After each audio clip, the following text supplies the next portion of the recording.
Welcome to Likable Science on ThinkTech Hawaii. I'm your host, Jay Fidell. Today we'll talk about AI. AI has already changed our world. Let's look at all the ways how. Our guest for the show is Ethan Allen, a scientist, actually my favorite scientist. Welcome to the show, Ethan. Thanks, Jay. Glad to be here again. Yeah, always good to catch up. So the AI divide, it's emerging. We have a divide going on in the country, in the world, in every aspect of our society. And it's critical for everybody to keep up, to each of us to keep up, to deploy and understand AI and those changes, the changes that come out of AI and how they are affecting our world. It's really important. We can't not understand this. We can't not deploy it. We can't turn our backs on it because it has such profound effect. So let me start at the base of it, Ethan. Can you give us a little discussion of what is AI? What makes it special? Why is it different from all those other computer programs? So, one of the fundamental differences with AI is that until AI came along, basically computers had to be programmed by a programmer, by somebody outside had to sort of tell the computer more or less what to do or how to do things in a pretty rigorous, organized fashion. With AI, computers have taken that next step where they can learn on their own. They can program themselves. Uh, you start give them some data to look at. They look at it and they begin to extract information and can begin to generalize from that information they extract. They may find new things in that data that you didn't spot. They can start, as it were, growing and thinking on their own almost. I remember going to a program that was set up by Kamehameha Schools and Oceanit one time. This was several years ago when AI was not on, the top of the priority list. And what it was in this program, and it left a big impression on me, is that AI would look through photographs of a given thing, and many, hundreds, thousands, millions of photographs. And at the end of the day, when it had all these photographs and you wanted it to identify something, like a face, for example, like facial recognition, it would be able to do that because it could, flash through all these photographs. So, everybody was clear on that. You need to have a lot of photographs. But now it's way beyond that. It's not just looking at photographs and identifying some face. It's looking at all the data that it may have. So that's the large language model. Can you talk about what the large language? Can you talk about what the large language model is? It's not a law degree, by the way. I want to help you out on that. Sure. This is well. There's several, I guess, aspects to it. Uh, One, it's a more sort of comprehensive or generalized uh, usage of language and the ability for computers to understand what we mean when we talk in fairly non-technical language, for them to understand human speech in a casual conversation, and then to be able to sort of access a lot of relevant data to extract the key info that we want and feed us back the again using language.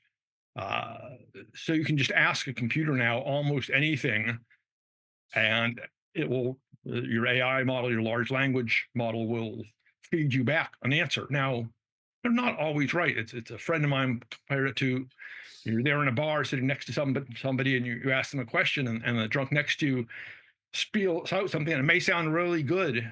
You don't always know. Is it really on track or is it a little wacko, And AI is subject to a little bit of that wacko stuff still, but less so, I think, than it used to be.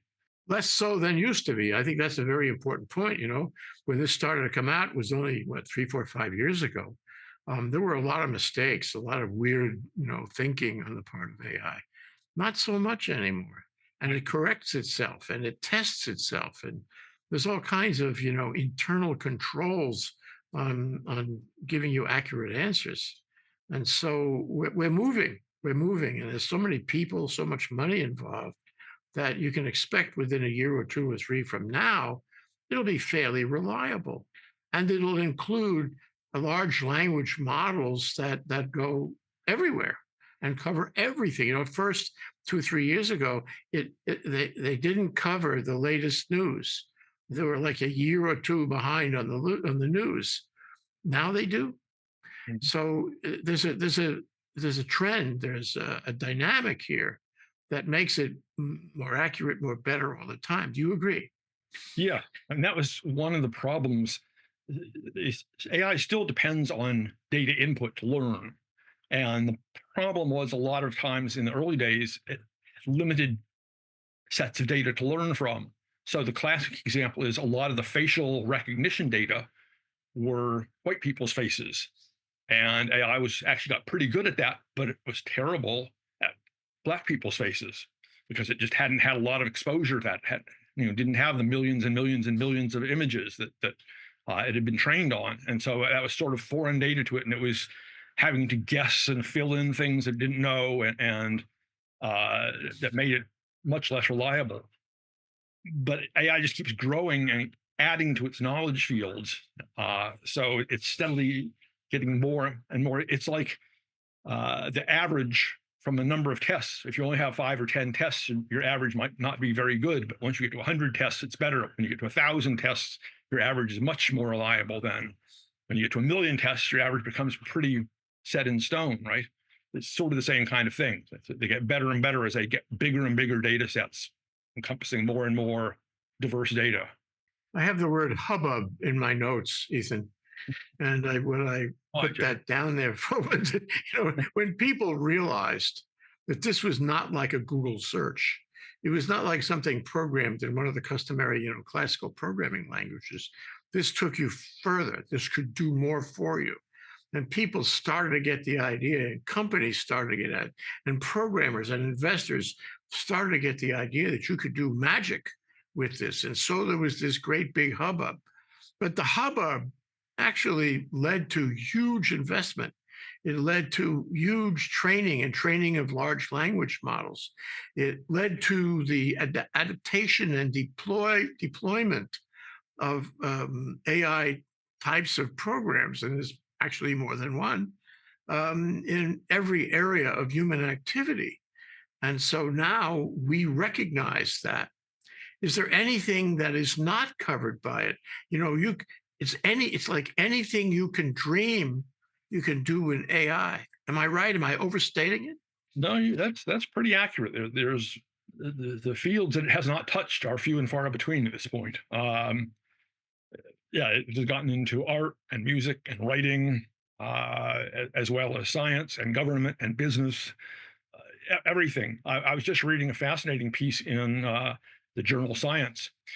AI has gotten very good at now recognizing animal faces and animal expressions, so it can tell whether the pigs on your farm are in pain or a little bit ill or unhappy in some way, feeling stressed by looking at pig faces, basically when they come to feeding in the troughs.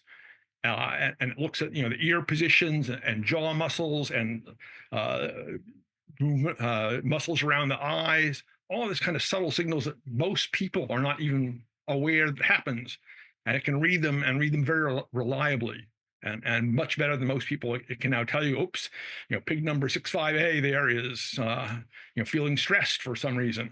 I don't want to compare pigs with people, but it can do the same thing with people. I mean, think about, a couple of levels of that. Number one is, of course, medicine.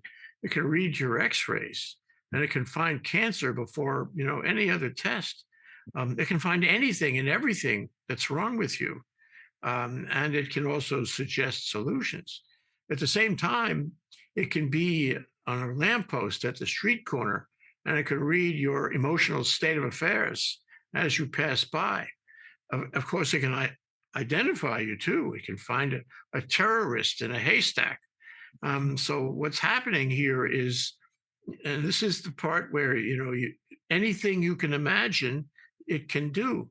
So you can evaluate the human condition in every respect, medically, psychologically, time, the mood of the individual, the intelligence even of the individual. It could probably determine who is a scientist, Ethan.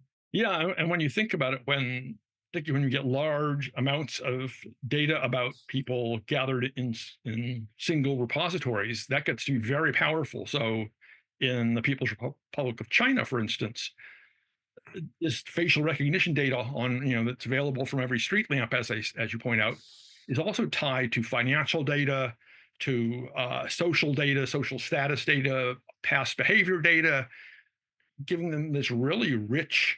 Not only can they say you're feeling stressed, they can probably tell you why the person is feeling stressed. Oh, so and so, we see they're anxious here, and it must be because they're unsure of this recent investment they made.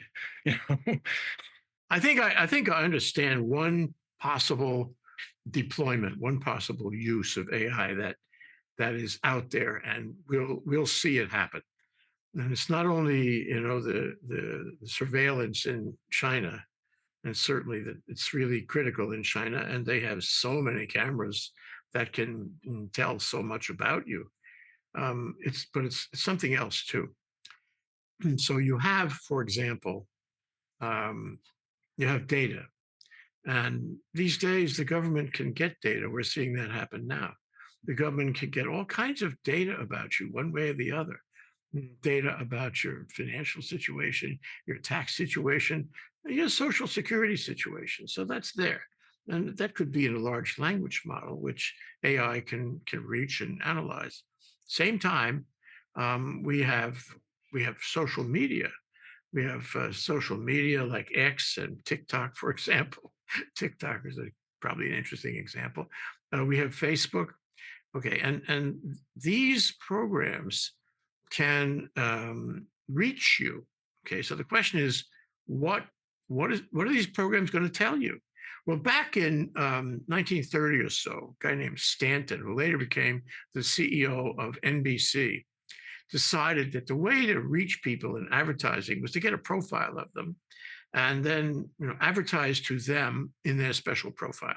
So if the profile showed you as this kind of person or that kind of person, the advertisements would be directed at you in your profile.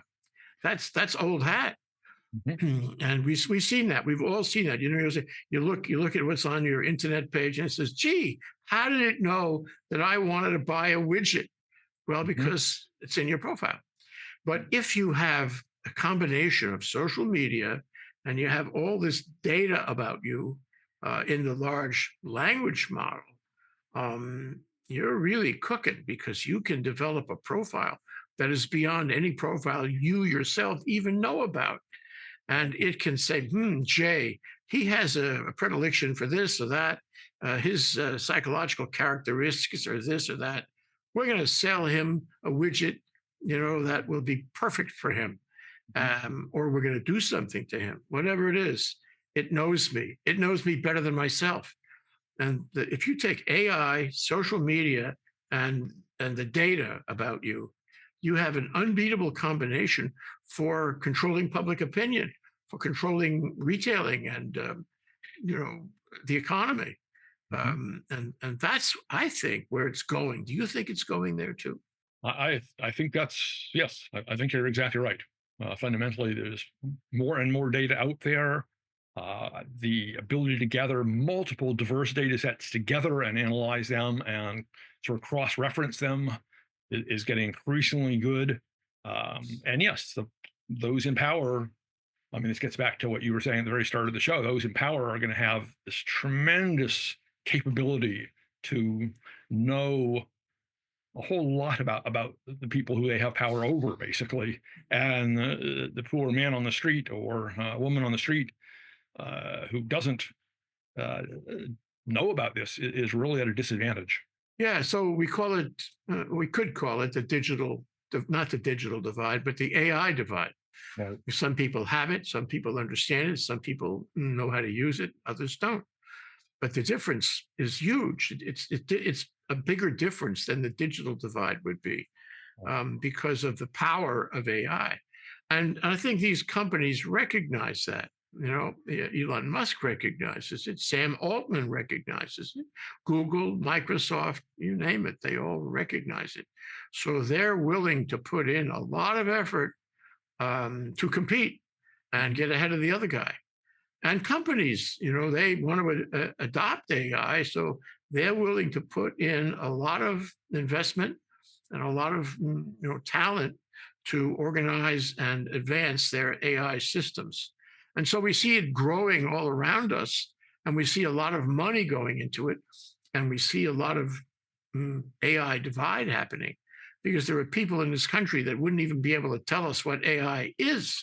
They should listen to ThinkTech, then they would learn. But but I see these companies as competing in a critical way and very, very ardent competition.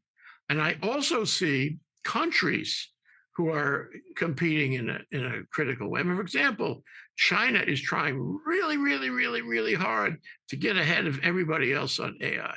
And there are other countries too.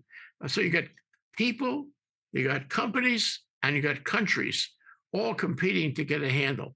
And for different, users, you get different uses. I mean, some people, want to have business strategies.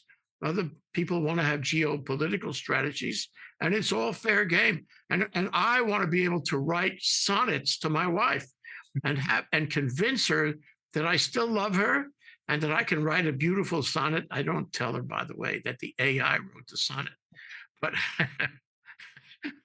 so point is that whatever you could imagine, it can do, and so there's this competition going on, and the people who don't have it are outside the competition. Your thoughts? Yes, you're quite right, and it extends to a lot of different levels and areas now.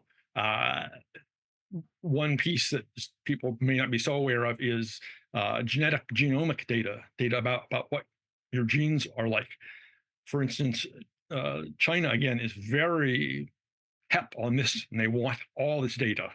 They have gathered it from their own populations, and now they are essentially buying data banks from everyone else around the world to get more and more and more genetic genomic data. Meanwhile, they have very clear and explicit laws that they cannot export that data to anyone else, anyone outside of China. They want it's a one-way street to gather all this data. You put it in with their AI to start looking at all these genes and gene combinations and figuring out all kinds of things, and particularly in combination with their practices, their preferences for certain groups and subgroups within China to have and maintain the power. Of course, it has tremendous ability to help them in keeping that group in power and keeping other groups out. You know. Yeah. Well, you've touched on medicine, and I think you and I have had several shows on medical advances, and the medical advances that are possible with AI are staggering. You get a profile, a medical profile, a genetic profile on somebody, and give him a whole précis on how his life is going to go, and what he's subject to, and what drugs he should take, and what his children will be like. I mean, it goes on and on. You can develop that for a whole population. You can make super people if you want. And when you add that to what we have learned about how to manipulate the genetics real time, you could control a lot of people, maybe billions of people, and change the world. Isn't that right out there? Yes, I mean, you sort of said that almost jokingly, but again, the People's Liberation Army in China is a very big player in this business, and they are looking very closely at this how to build better soldiers, basically, genetically. Yeah, you want them tall and strong, all that. You want them smart, all that. If you recall, a few years ago, they had the first genetically engineered human babies born. Now they did slap that scientist down a bit, and because everybody agreed that was a little premature. But yeah. So I want to talk about China for a minute because we have spent, the American companies, Silicon Valley and the like, have spent. I was going to say hundreds of billions, but I'll say probably it's in the trillions already in developing the code for these various competing AI programs. and the large language models, which are intensive. And then you have to have very good chips, at least in the US, and you have to have a lot of electrical power to run those chips. The whole thing has been very expensive, and we have spent a ton of money because of the, may I say, the hubbub. Okay, but at the same time, these young kids in China who are, not 30 years old, but who have PhDs in computer science, because everybody in China has a PhD in computer science. I'll tell you a short story. I had lunch once, this is 15 years ago, with the vice mayor of Beijing. And I said to him, "Oh, that's terrific in China. You guys, 29% of your college graduates are engineers." And he said, "Well, thank you for the compliment. And yes, we do strive, but it's not 25, 29%. It's 59%." And that was 15 years ago. I'm thinking right now it's probably 99%. Everybody in China is trained to do computer stuff and engineering stuff. So what you have is a lot of PhDs around. They may not be able to get jobs in the economy in China today, but you have a lot of highly trained PhDs. And these guys go and they make DeepSeek. They make DeepSeek for $5 million, 5 point something million dollars. And it came out a few weeks ago. And Wall Street and Silicon Valley were all like amazed that these guys in China were smart enough and together enough that they could make an AI program that was so powerful. And open source, by the way, open source is so powerful that it was, competing with American AI programs that cost billions and billions. And so, I'm really wondering what you think about the future. Open source crosses borders, can do amazing things, and can compete for relatively cheap money for the investment. It's changing. And that event out of China was really an eye opener. Your thoughts? Yes, I mean it's sort of oddly parallel to what social media did to the information ecosystem, right? Social media just upended it because suddenly we have essentially everyone who's got an internet account becomes a journalist broadcaster, right? And for essentially no investment at all, can put anything they want out to the rest of the world. And so it completely changed the way that information flows in the world. We no longer have, a few reliable sources of information. There's just this flood of unregulated information. It's very similar with AI. You're going to get this, yes, this flood of things. It'll be interesting to see what is DeepSeek now just sort of the first of the next wave. That is, are we going to see every few weeks now a new DeepSeek 2 that is orders of magnitude better than DeepSeek? And then days after that, DeepSeek 5 will come out. They'll skip 3 and 4. I mean, are we on that kind of geometric exponential progression? I don't know. I think you have to crank in the fact that they released the open source of it. And what does that mean? First of all, they made a big splash by saying they did this for $5 million. Some people think it cost them more, but it wouldn't be that much more when you compare what Silicon Valley has spent. And the second thing is open source. They're giving it to the world everywhere. And so it allows every Tom, Dick, and Harry to program it.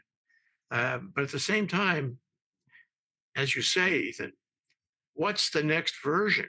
Will that be open source? I doubt it.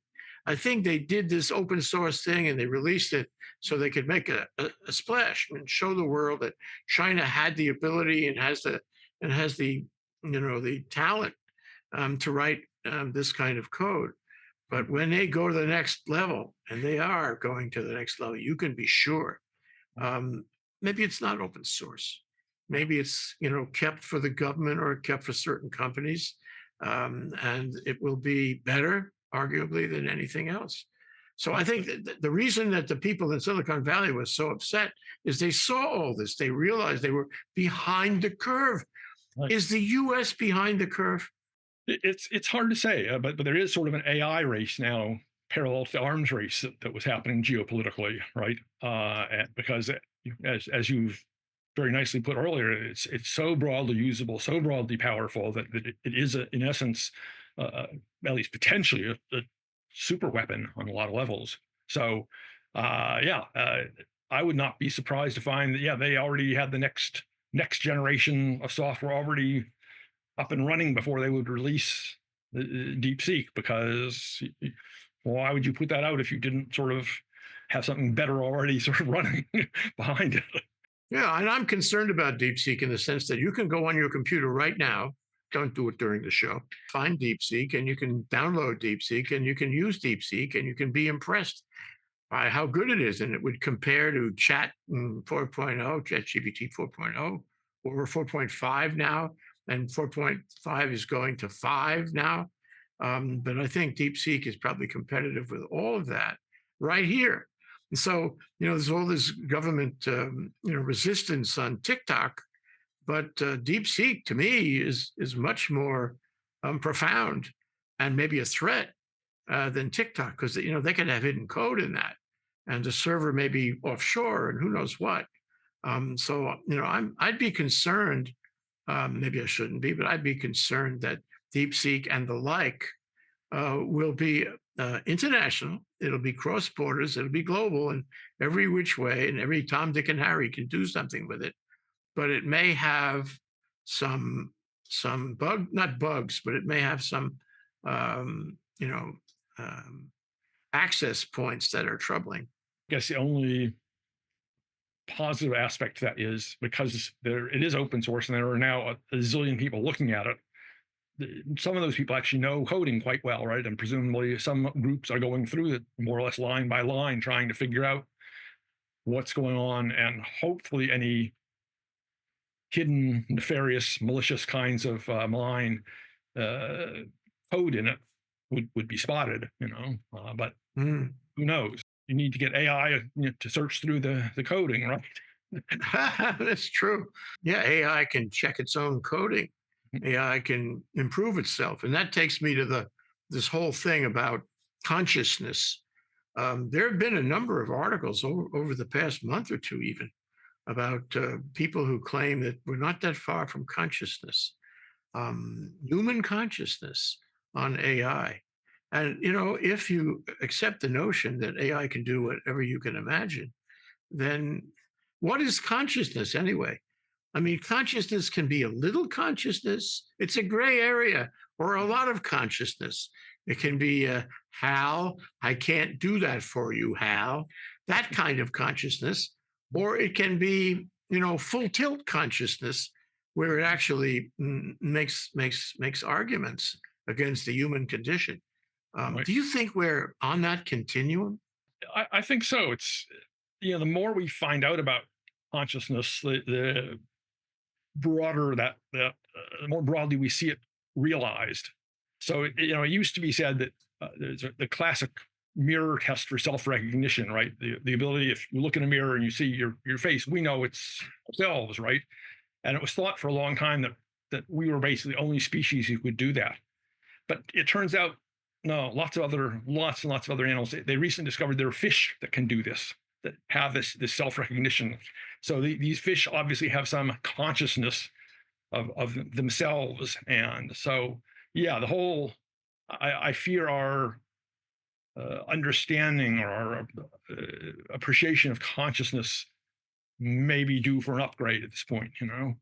Yeah, no, I absolutely agree. Now, one of the things that I noticed a couple of years ago was that Congress wanted to know more about AI, and wanted to know more about social media too. And so it had some hearings about it. But from the quality of the questions that the Congress people were asking, you knew immediately they didn't have a clue, nor did their staff has a clue.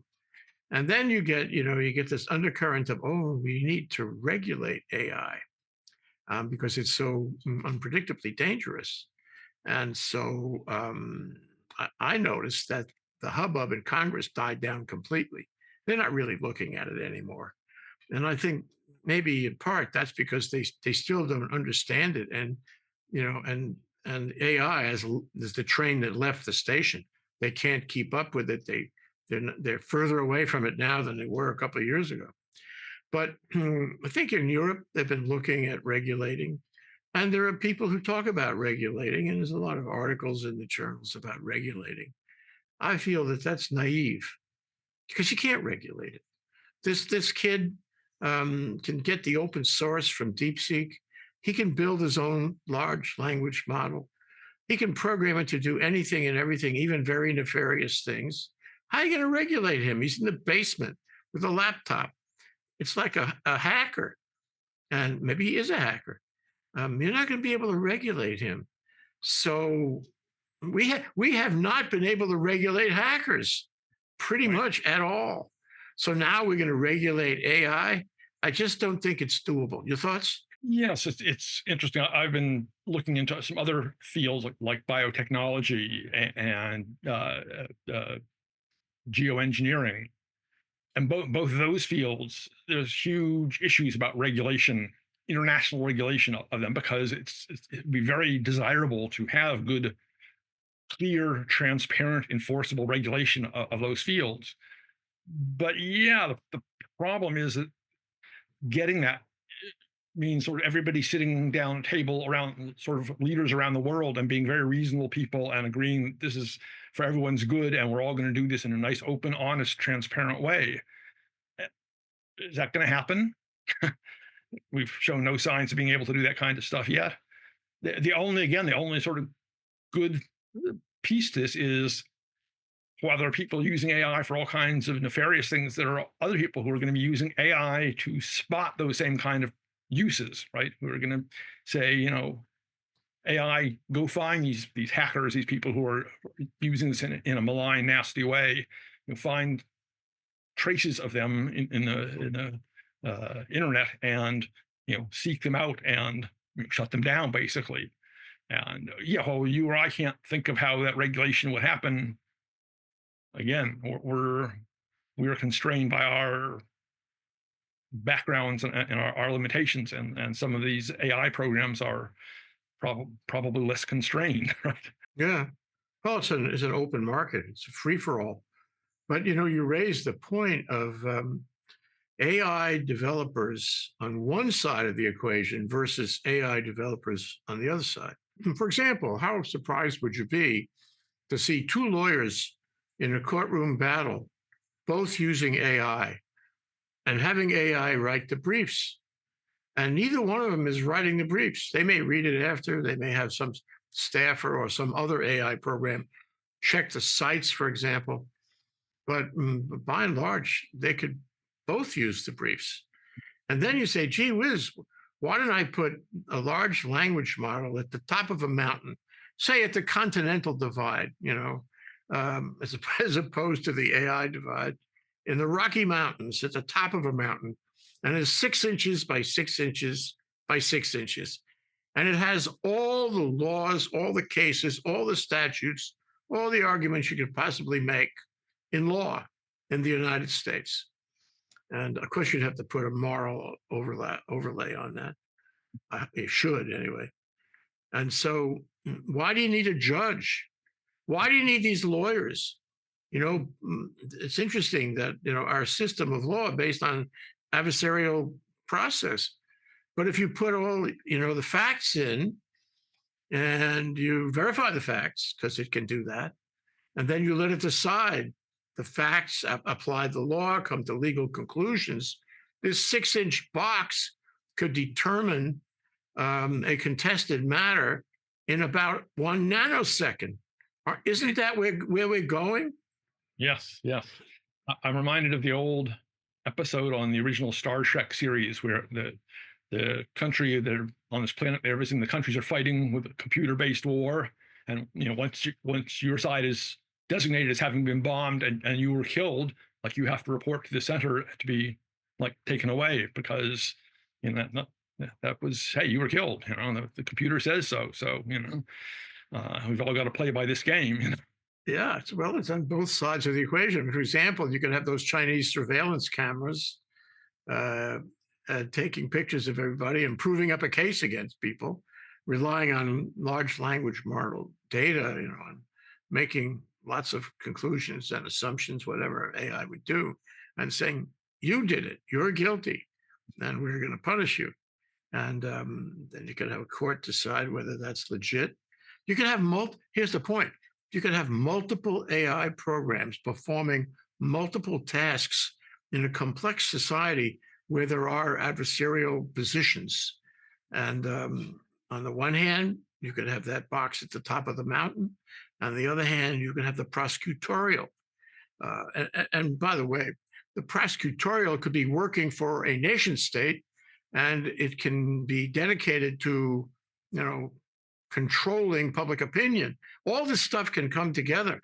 And Yeah. I suspect that this will affect our lives here in the United States and our lives globally, because whoever is running that, whether it be the government or private contractor, whoever, will have the ability to control the population.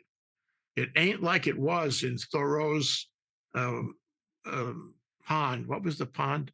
Walden. Thoreau's Walden Pond. It will not be like that at all. Yeah, I mean, you hit on a key point in the moral ethical compass.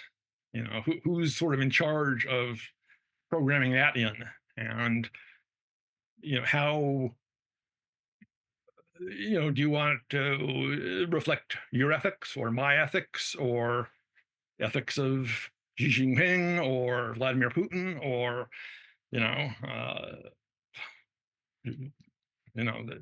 it's increasingly important that something like this be done. But again, rather like with a regulation, you're talking about something that's very hard to envision how it's going to get done. Well, I suspect we have a long way to go before this settles down. In fact, I would say because of the speed at which this whole thing moves, it may never settle down. And at the end of the day, it's going to be a study in power, and the Mhm. power of whoever is running it. And maybe the AI is running it if it's conscious. Anyway, we're about out of time, but I wanted to offer you the opportunity to leave a message with anyone who's interested in listening. What would you advise them?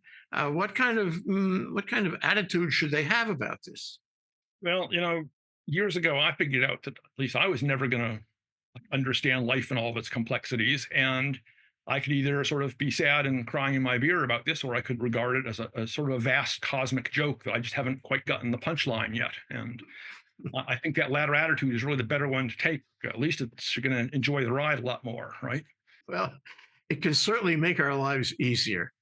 And I think at the initial stage, it will. The entrepreneurs who have invested the money, who will invest the money, will use it to, sell us things, sell us the ability to write sonnets to our wives, our spouses, if you will. At the same time, there are people who would use it for bad purposes, and so to me, my final thought is we have got to pay attention to this. And when I say we, I mean everybody. There should not be an AI divide. We can't afford to have that. Well, we're out of time. Thank you so much, Ethan Allen, a scientist who has been a scientist in and around ThinkTech for a long time. I'm Jay Fidell, host of Likable Science, which was originally designed by Ethan Allen. We've been discussing AI and how it has already changed our world. Thanks to our viewers for watching. We'll see you again soon for the next one. Aloha.